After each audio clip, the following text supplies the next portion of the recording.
Ang araw nga ng linggo ang schedule ko nga sa Talim Island, kaya nga kami ay nag-stroll ulit.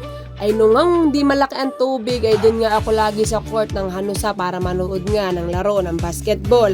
Ay kaso nga kung nga may tubig ay nagkayayaan na nga lang mag-food trip dito nga sa may barangay Hanusa. Pero itong view na ito ay sa may barangay Bangad kung saan makikita nyo nga ang ganda nga ng paligid ng islan eh. At eto na nga, nandito na nga tayo kung saan papasok na nga ng buhangan. Kung mapapansin nyo nga ang lugar ay meron nga mga Christmas light at mga parol. At ang una ko ang pinotrip diyan ay Shanghai Toge. Ay kung ikaw nga ay kumakain yan, panigurado makakarelate ka nga sa mga gatong pagkain na nabibili nga lamang sa kanto-kantuan eh. At kasama ko nga pala rito ang aking anak at nag-request nga na magpabili nga ng inihaw na manok dito nga sa may barangay Hanusa.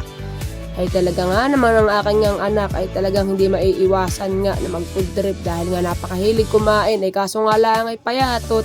Ay si Mama Mans kasi nung araw talaga ay napakapayat nga. Ay kung di nyo nga natatanong ay ang damit ko nga dati extra small. Ay ngayon nga si Mama Mans ay nasa medium na, pero ang gusto ko nga damit ay large para nga maluwag dahil nga si Mama Mans ay pawisin. Ay sabi ko nga rin, yan ay ako na magdadrive ng motor. Pero syempre, biro lamang ay talaga napakasosyal nga nitong pailaw nga din na ito At eto na nga, malapit na nga maluto yung aming ino-order riyan. Para nga ako pag-uwi ay kakain na lamang at may ulam na at hindi na nga magluluto. At nanikman syempre muna namin kung ano nga lasa ng tinda nga ni Madam at napakasarap nga. At pagkatapos nga ay nag-ice cream kami. Diyan sa may buhangin. Ay talaga nga naman kasarap nga ng ice cream nila. Ay talagang pinong-pino, mapapaulit ka talaga. Ay ito nga ay pangalawang balik na namin rin dahil nga nagustuhan ko nga yung texture ng kanilang ice cream. Ay masarap pa, ay talagang perfect na perfect.